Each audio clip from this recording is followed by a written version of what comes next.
Hello everyone, welcome back to another 3 Minutes at 3. Today we're going to talk about learning to say no. No means no, fellas. No means no.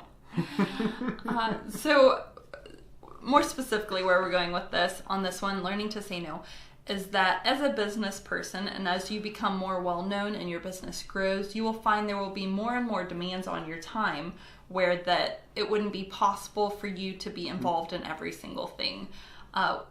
Us just having a YouTube channel, we get this from this avenue as well. And the fact that, all the comments we get, just not being able to answer every single one of them. I mean, literally, if we tried, we would be working, 18 hours straight just trying to answer back comments. Now, not to say that, reading comments we don't get encouragement from that and that we enjoy your feedback from that, but we just have to learn for ourselves that we cannot micromanage it to such a degree where we are constantly just answering every single one.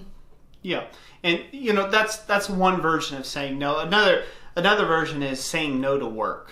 Sometimes you have to say no to specific jobs, whether you have a lack of interest or maybe it doesn't quite fit right now because you have other work that's going on that is taking up too much of your mental space. And ultimately, you will feel better about yourself in the long run. Maybe you passed up on that one great one-hit wonder thing there that could have made you XYZ dollars. That really doesn't matter if you pulled out all your hair along the road to get there. I've had this multiple times in my life, and I'm still doing it to this day. There are people who want my work and want my ironwork. There's people who can more than afford it.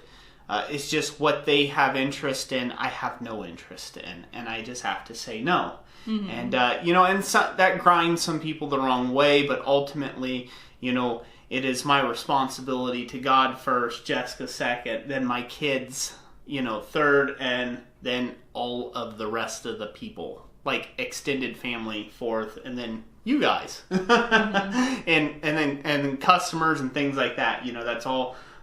That's how the priority poll is set up in our household. So with that being said, there's just certain times that things are just going to cut in right in the middle of that daddy time, and I have to say no, or it'll cut right in between the Jessica and I time, and I have to say no. Now, you can't do that all the time. You can't use that as an excuse. A lot of people will lean on that as a crutch. But, again, saying no can be a really good thing as long as you use it and select when you're going to use it sparingly. Mm-hmm. Yep. Yeah. So that's it for this 3 Minutes at 3. We really hope you all enjoyed it. Thank you for joining us. And like we always say, God bless you. And we'll catch you on the next one.